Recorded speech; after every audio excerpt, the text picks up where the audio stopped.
வரலாறு படத்துல அஜித்குமார் மகனாக நடிச்ச குட்டி பையன் இப்ப எப்படி இருக்காரு தெரியுமான்னு அவரோட போட்டோஸ் இப்ப இணையதளத்துல ட்ரெண்டிங்ல இருக்கு.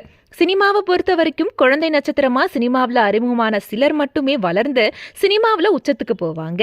பலர் ஃபீல்ட் அவுட் ஆகி ஆல் அட்ரஸே இல்லாம போயிடுவாங்க.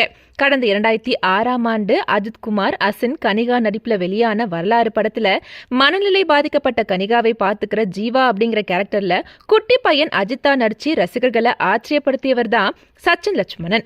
அதே மாதிரி சுந்தசி டைரக்ட் பண்ண கிரி படத்திலையும் தேவயானியோட மகனா நடிச்சிருப்பாரு. இதுல வரலாறு படத்துல நடிச்ச போது படிப்பை மட்டும் என்னைக்கும் கைவிடக்கூடாதுன்னு அஜித் தனக்கு அட்வைஸ் பண்ணதாகவும் ஷேர் பண்ணாரு. அதை தொடர்ந்து திருப்பாச்சி படத்துல யுகேந்திரனுடைய மகனாக நடிக்கும் போது விஜய் அவருக்கு டெய்லி குட் மார்னிங் சொல்லுவாரா. மேலும் ஆனந்த தாண்டவம் படத்துல தமனாவுடைய தம்பியாகவும் நடிச்சிருப்பாரு.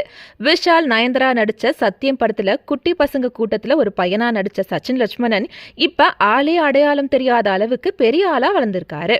இந்த போட்டோஸ் பார்த்த ரசிகர்கள் அந்த குட்டி பையனா இதுன்னு ஆச்சரியத்தோட கமெண்ட் பண்றாங்க.